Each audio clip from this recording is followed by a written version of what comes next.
Good afternoon, friends. I welcome to all of you. My name is Vikas Goyal. I am a company secretary and commerce and law graduate.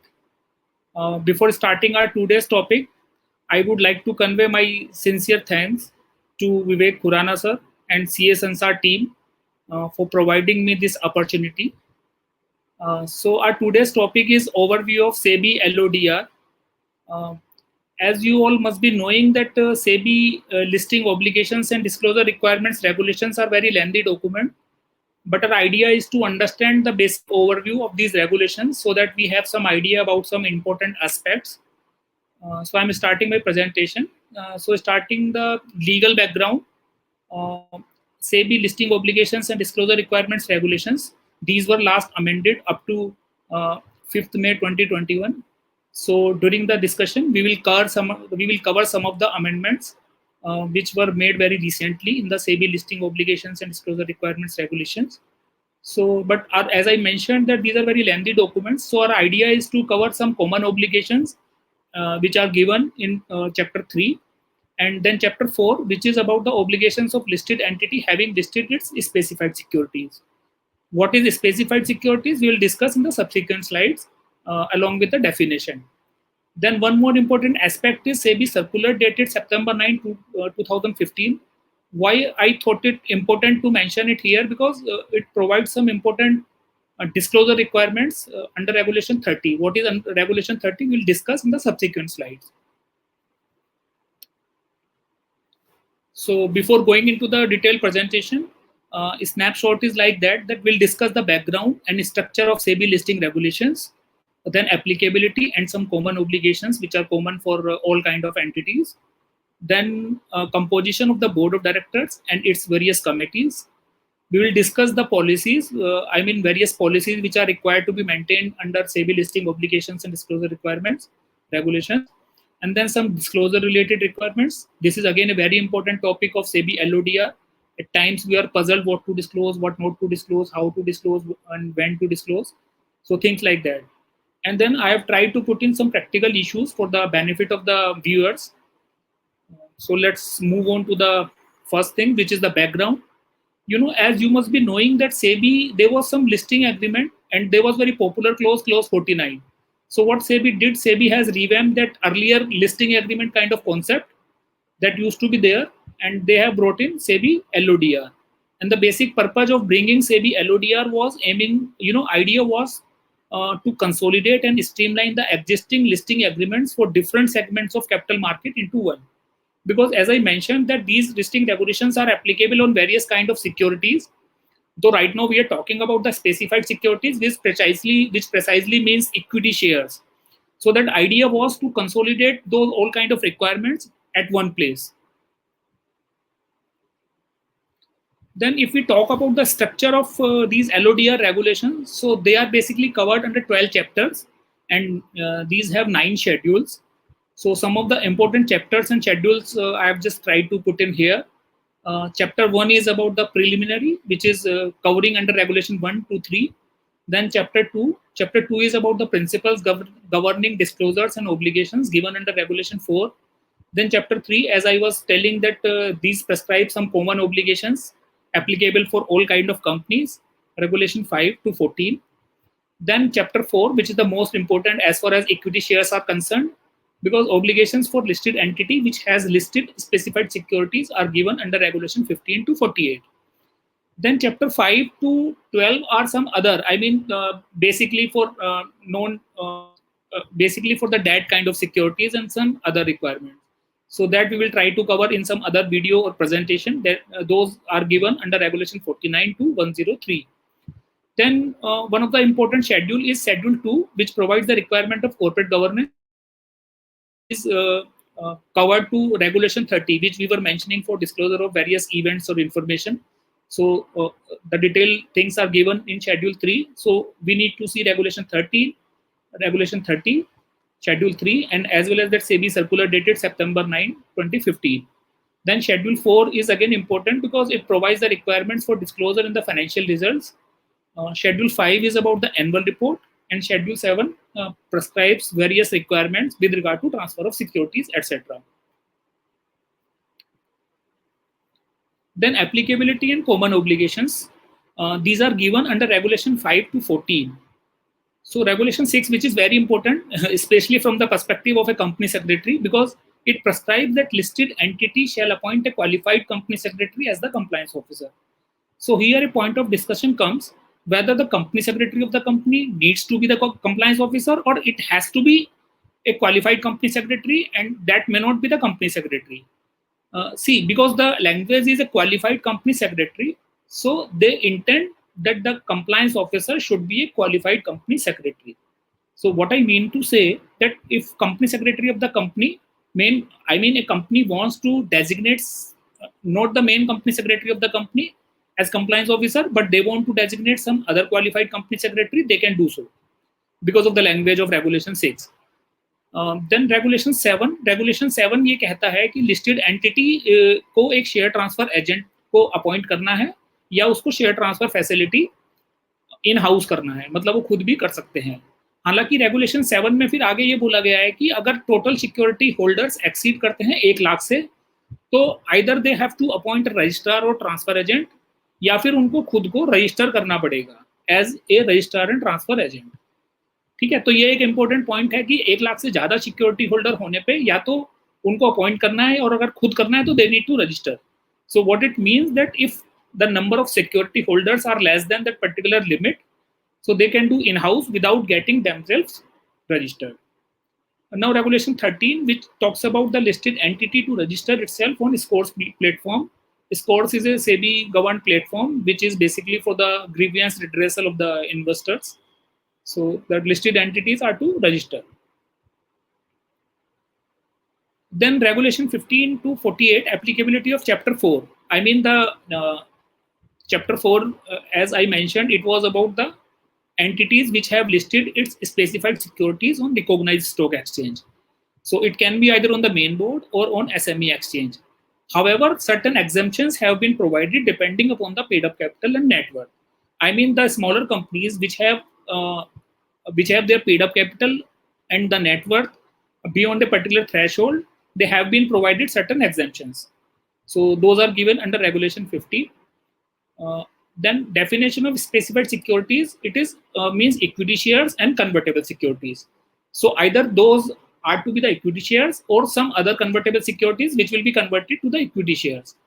And what is convertible securities? Those have been defined under particular section of Securities and Exchange Board of India ICDR regulations. And the definition of specified securities has been given under Regulation 2 ZL. Then moving on to the requirement of the board of directors and various committees which are given in the listing regulations. So before proceeding further, I would like to tell you that certain requirements have been given in the Companies Act also. But to the listed company, because SEBI thinks that being the listed company, they need to be governed more or something like that. So what they have provided at times some more stringent requirements as far as listed companies are concerned. So whenever these comparative kind of things will come, I have put in my slides also, and I would like to touch upon also. So to start with composition of board, which is given under Regulation 70. So what it prescribes that at least 50% have to be non-executive directors. So here the important point is that non-executive directors does not mean they need to be independent directors, right? Because they are to be non-executive directors. And then at least one woman director is required. And see, one important point is that effective from 1st April 2020, top 1000 listed companies need to have at least one independent woman director.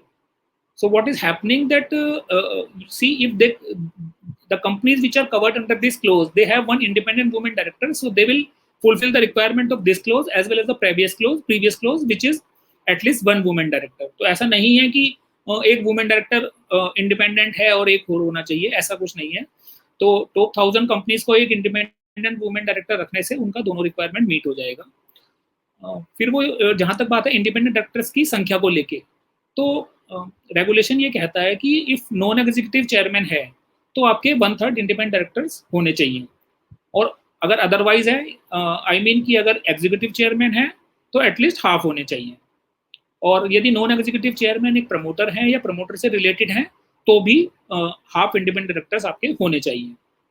देखिए logic यही है कि अगर उस person का जो कि chairman है उनका कंपनी में कोई I mean he is working there, so you need to have more independence by putting more number of independent directors. So overall logic is that behind these regulations. Now, effective from 1st April 2020, there is one more requirement which has been prescribed for top 2000 listed companies, is that they need to have minimum 6 directors. This is again an interesting point. Basically, they need to have minimum number of 6 directors. So, and top 2000 is very large number of companies they have covered into that umbrella. Then continuing about this composition of board, effective from 1st April 2020, please, I would like to put my emphasis on this point, because this is very talked about topic or the concept if we talk about the board of directors and its governance.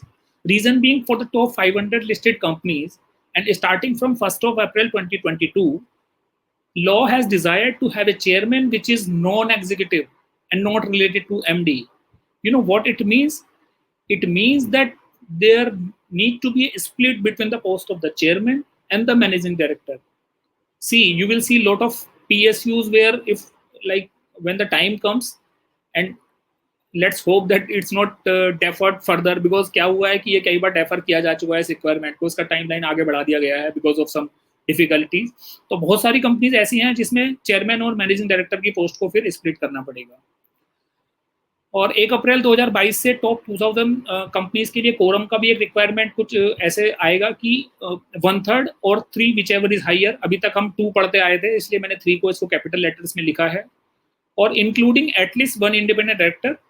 तो board meeting में quorum के लिए 1/3 या फिर 3 जो भी higher होगा, और एक इंडिपेंडेंट डायरेक्टर का आना जरूरी होगा.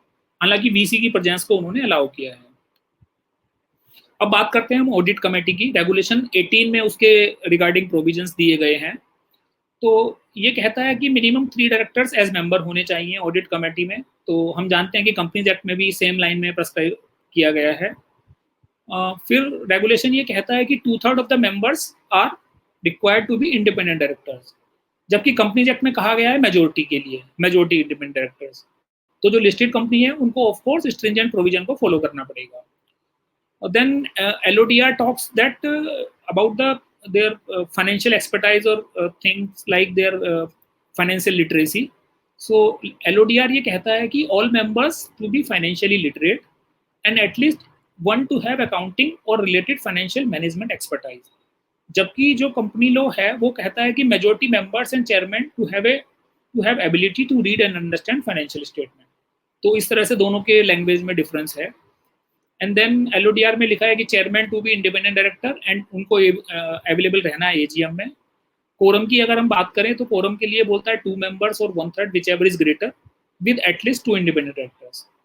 तो 2 मतलब 1/3 ये आ रहे हैं या 2 आ रहे हैं, कम से कम 2 इंडिपेंडेंट डायरेक्टर्स का ऑडिट कमेटी में आना जरूरी है. फिर उसके बाद हम बात करते हैं composition of NRC, nomination and remuneration committee. इसके प्रोविजन जो दिए गए हैं वो रेगुलेशन 19 में दिए गए हैं. ये कहता है कि मिनिमम 3 डायरेक्टर्स एज मेंबर्स होंगे. कंपनीज एक्ट में भी इसी लाइन पे प्रेस्क्राइब किया गया है. फिर कहता है कि all directors to be non executive directors. Same line में कंपनीज एक्ट में प्रेस्क्राइब किया गया है. 50% of members as independent directors, again same line में कंपनीज एक्ट में प्रेस्क्राइब किया गया है. और chairman to be independent director, जो चेयरमैन होंगे वो इंडिपेंडेंट डायरेक्टर ही होंगे. कहता है कि चेयरमैन चाहे वो एग्जीक्यूटिव हो या नॉन एग्जीक्यूटिव, वो chairman of the company not to be the chairman of NRC, वो एनआरसी के चेयरमैन नहीं होंगे and may be available at the AGM. और कंपनी एक्ट में लिखा हुआ है शेल के हिसाब से. तो ये थोड़ा फर्क दिया गया है एनआरसी के चेयरमैन के रिलेटेड प्रोविजंस में. फिर हम कोरम की बात करते हैं तो it says that 2 members or 1/3 whichever is greater with at least 1 independent director. तो आप देखेंगे कि फोकस ये है कि इंडिपेंडेंट डायरेक्टर्स का मैक्सिमम संख्या उन मीटिंग्स में रहना चाहिए. नहीं तो क्या होगा कि कंपनियां मतलब they can have the meetings without independent directors which may per se defeat the basic purpose of putting the independent directors into the board and the governance, right? So then requirement of having the meeting at least once in a year as far as NRC meetings are concerned. इसके बाद हम बात करते हैं stakeholders relationship committee का. Requirements have been given under regulation 20. तो stake holders relationship committee में बोलता है मिनिमम 3 डायरेक्टर्स एज मेंबर और कम से कम एक इंडिपेंडेंट डायरेक्टर होने चाहिए। अब इसमें क्या है कि जो कंपनीज एक्ट है उसमें ये कहता है कि अगर मोर देन 1000 शेयर होल्डर हैं तो अब एसआरसी का जरूरत है and members to be decided by the board. तो बोर्ड जो भी डिसाइड करेगा उस हिसाब से उसके मेंबर्स होंगे। देन एलओडीआर कहता है chairman to be a non executive director and companies act में भी वैसा ही लिखा हुआ है and shall be available at AGM, और उसको एजीएम में होना है। And again like NRC committee to meet at least once a year, तो एक मीटिंग इस कमेटी का होना जरूरी है। इसके बाद हम लोग बात करते हैं कंपोजिशन ऑफ आरएमसी रेगुलेशन 21। सी मैं ये बताना चाहूँगा कि जो मैं अभी अमेंडमेंट्स का बात कर रहा था 5 मई 2021 के, तो उसमें if you ask me what is the one thing which is I mean the major thrust has been given to the provisions of risk management committee. What I mean to tell you that significant changes have been prescribed by the amendment regulations dated 5th of May. Some of these I will cover here. Some of these we will discuss in some other videos. RMC shall have minimum 3 members. So before 5th May 2021, there was no requirement like that, which has been brought in through those amendment regulations, with majority of them being members of the board, including at least one independent directors, including at least one independent director. तो ये one independent director का requirement भी उस 5 मई 2021 के amendment के through cover किया गया है। Then chairperson shall be a member of the board and senior executive of the listed entity may be members of the committee, right? Then committee to have at least 2 meetings. As I was telling you, through that amendment regulation, before that amendment regulation, the requirement was to have 1 meeting only. So again, उन amendments के through इसको 2 किया गया है, और जो gap का बात लिखा गया है कि gap between 2 RMC meetings not to exceed 180 days. तो उन 2 मीटिंग में 180 दिन से ज़्यादा का गैप नहीं होना चाहिए। उसके बाद कोरम की बात करी गई है कि either 2 or 1/3 of the members of the committee whichever is higher, including at least 1 member of the board of directors in attendance. Friends, उसके बाद हम लोग बात कर लेते हैं उन पॉलिसीज का जो हमें इन सेबी एलओडीआर के अंदर बनाना है। तो we will have a broad idea of these policies to be prepared under the LODR. So first is regulation 9, policy for preservation of documents. तो उसमें क्या बोलता है कि ये पॉलिसी जो है उसको अप्रूव होना है बोर्ड से, and it should basically have 2 categories. Category number 1, document to be preserve permanently, and then category number 2, document to be preserve for not less than 8 years after completion of a particular transaction.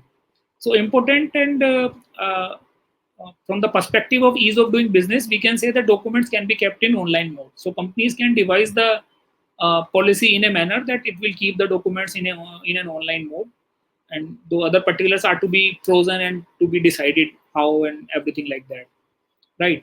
Then moving on, we talk about the policy for determining material subsidiary. Regulation 16 talks about the concept of this material subsidiary, and what it says that material subsidiary shall be a subsidiary whose income or net worth exceeds 10% of consolidated income or net worth respectively of the listed entity and its subsidiaries together. So if a company has, there's a holding company which has quite a few subsidiary companies. So to see one particular company as a material subsidiary, we will see the consolidated income or net worth of the listed and its subsidiary together. So that is important point we need to keep in our mind as far as this concept of material subsidiary is concerned, and that is to be seen in immediately preceding accounting year. And the companies need to formulate a policy for determining material subsidiary. Policy on material RPT, then regulation 23. Policy on material RPT and RPT transactions, regulation 23(1). It says about that a company has to formulate a policy on materiality of RPT and on dealing with related party transactions. Threshold limit को हमें board से approve कराना है और इस policy को हर 3 साल में रिव्यू करना है। फिर आ जाता है पॉलिसी फॉर डिटर्मिनेशन ऑफ मैटीरियलिटी, क्योंकि रेगुलेशन 30 में ऐसा बोला गया है कि कुछ there are certain things which are to be disclosed on a mandatory basis, but कुछ चीज़ें कंपनी के ऊपर छोड़ा गया है कि आप डिसाइड करिए कि आपके मैटीरियलिटी के कॉन्सेप्ट पे फिट होता है या नहीं होता। तो उसके रिगार्डिंग कंपनीज को एक पॉलिसी बनाना है। अब उसके लिए कुछ क्राइटेरिया दिए गए हैं कि उस पॉलिसी को बनाने के लिए आपको देखना है कि ओमिशन ऑफ एनी इवेंट और इन्फॉर्मेशन जिससे which is likely to result in discontinuity or alteration of any event or information already available publicly, उसको आपको ध्यान में रखना है। या किसी चीज़ से, किसी ओमिशन ऑफ इवेंट या इन्फॉर्मेशन से मार्केट में सिग्निफिकेंट रिएक्शन हो सकता है, ठीक है, या फिर कोई और एंगल जो आपको लगता है कि वो इवेंट इंफॉर्मेशन मटेरियल हो सकता है, तो उसको आपको ध्यान में रखना है। फिर बात करते हैं डिविडेंड डिस्ट्रीब्यूशन पॉलिसी का। सी अभी ये dividend distribution policy top 1000 companies पर एप्लीकेबल है, but I would like to tell that before that 5th May 2021 it was applicable only for top 500 listed companies, so that companies while formulating this dividend distribution policy need to include certain parameters. Then when they will give the dividend, in what circumstances shareholders should expect that they will not get dividend, and the factors they will considering while giving the dividend and things like that. So this policy is also to be prepared by the companies. Then friends, let us talk about the disclosure related requirements. So disclosure related requirements, I have tried to categorize in two parts basically. One is periodical and then second is event based. Again, the periodical requirements have been segregated into quarterly, half yearly or yearly. Half yearly, hardly anything remains there after some amendments in LODR on 5th May 2021. I will discuss in the further slide. And then event based is covered under Regulation 30 and some other disclosure related requirements. So if you see this slide, some quarterly compliances as required statement of investor grievances. This is to be given to the stock exchanges within 21 days and also to be informed to the board, Regulation 13. Then corporate governance report within 21 days. It used to be 15 days, but by the recent amendment, that 5th May 2021, it has been the requirement has been converted to 21 days. And then shareholding pattern again in a 21 days. And then Regulation 17 of SEBI DNP regulations, reconciliation of share capital audit report. This is also to be given on a quarterly basis. And then half yearly, there used to be two things precisely. One was requirement under Regulation 7.3. You can see the first point in the yearly column, and one was the last point, 49 and 4010. So these requirements were half yearly until the amendments introduced by amendment regulation dated 5th May 2021. But these have been, with the perspective of the ease of doing business, these have been converted to the yearly requirements. I mean, the companies will have lesser burden of the compliances. So these two have become the yearly requirements. And then one is secretarial compliance report, which is again a yearly requirement. It is to be submitted within 60 days. There was some exemption for this particular year because requirement was extended due to COVID for a month. And then annual report not later than the date of commencement of dispatch to the shareholders. That is to be given to the shareholders. Then disclosure related requirements जो कि event based हैं, उसमें भी Regulation 30 को हमने 3 category में divide किया है. पहला कैटेगरी है कि कंसीडर्ड मटेरियल, मतलब जिनको मटेरियल माना गया है लेकिन उनको आपको 30 मिनट के अंदर, मीटिंग खत्म होने के 30 मिनट के अंदर स्टॉक एक्सचेंज को बताना है. दूसरा कैटेगरी आता है कि वो भी कंसीडर्ड मटेरियल है, बट उनको आपको 24 घंटे का समय दिया गया है इवेंट के पता चलने से कि जिसको आपको स्टॉक एक्सचेंजेस को बताना है.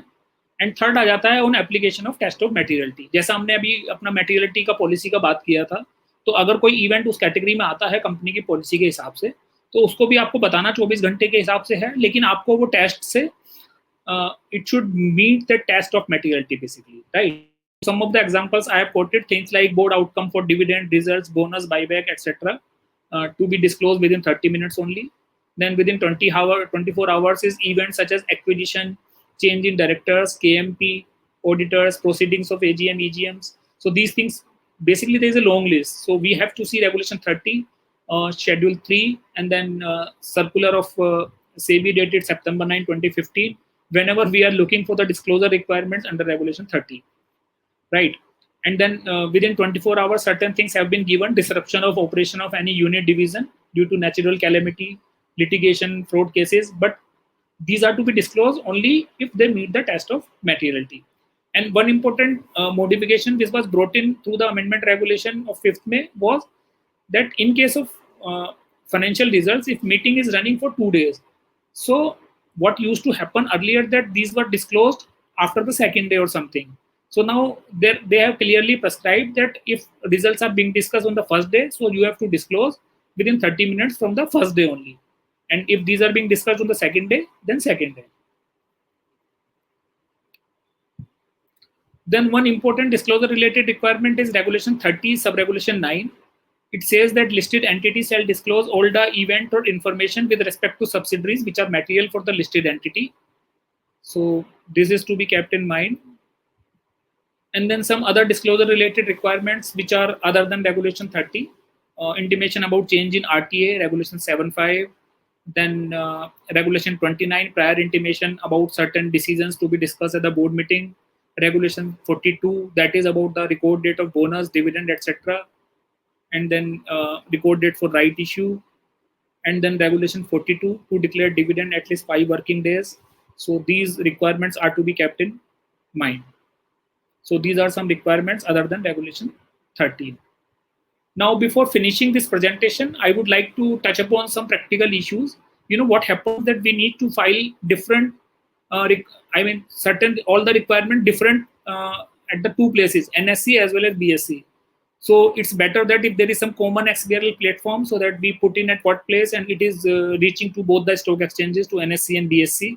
And some requirements which are to be given within 30 minutes, it's practically somewhat difficult at times because it is a technology related thing. So there can be some problem with the technology or in approval. So 30 minutes is a very short time. Then disclosure, there are some ambiguity in the regulations which have not clearly prescribed that when some change in the policy is done by the board of directors, whether it is to be informed, it is not to be informed. Change in auditors mean what kind of auditors? Is it just the statutory auditors, or they include secretarial auditor, post auditors also? So these are some practical issues which we face while complying these LODR regulations. So friends, thank you, and that in this today's presentation. I would request you to kindly put your comments. How did you feel this video was, and was it useful? I would also like to have your comments in the comments box if you want to have some other topic to be covered. Thank you so much.